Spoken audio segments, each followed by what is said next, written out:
बिस्मिल्लाहिर्रहमानिर्रहीम।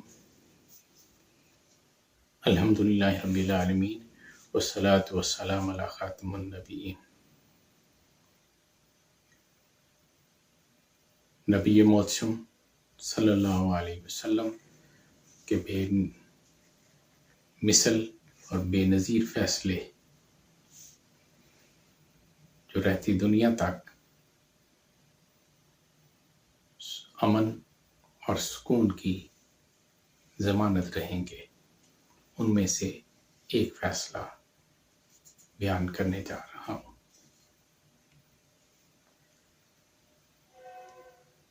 नबी करीम सल्लल्लाहु अलैहि वसल्लम के पास एक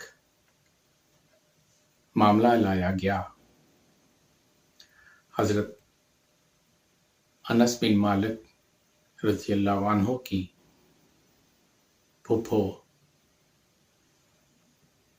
और रबी की बहन नुज़र की बेटी ने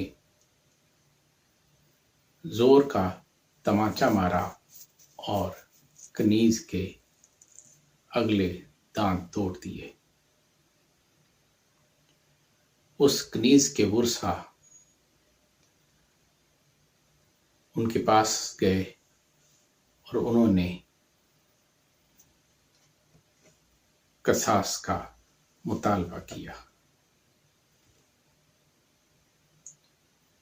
इन्होंने उस मुतालबे को तस्लीम नहीं किया तो वो कनीज के वर्सा मामला लेकर नबी मोहम्मद सल्लल्लाहु अलैहि वसल्लम के पास चले गए। हम ये देखिए कि हज़रत अनस बिन मालिक रज़ियल्लाहु अन्हु के साथ कितनी कुर्बत है और कितना ताल्लुक है। आप सल्लल्लाहु अलैहि वसल्लम ने मुकदमा सुना और कसास का हुक्म दे दिया।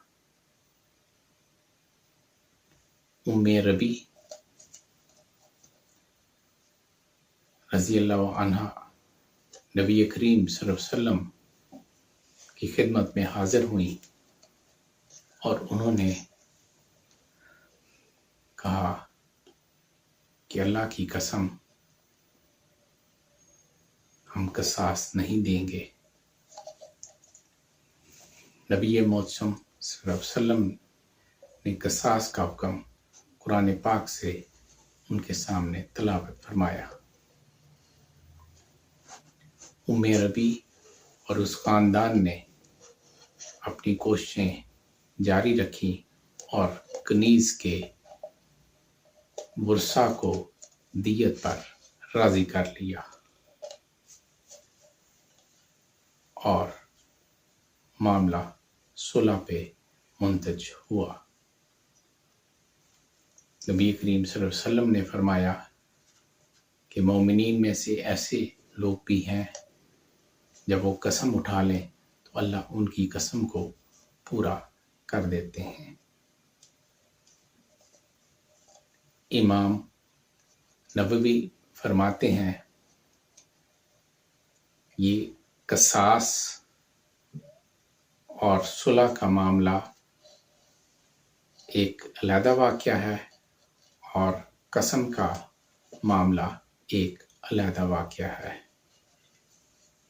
अहादीस की कुतब में ये दो वाक़े एक साथ बयान हो गए हैं। इमाम नबवी इसकी तफसील में बताते हैं कि नबी करीम सल्लल्लाहु अलैहि वसल्लम के सहाबा कराम इतने ज़्यादा फरमा बरदार हैं कि वो नबी करीम सल्लल्लाहु अलैहि वसल्लम के फैसले पर इतराज़ तो दूर की बात है, बहस भी नहीं करते। तो ये मामला कसास का और दियत का अलहदा और कसम का अलहदा है। वमा तौफीकी इल्ला बिल्लाह।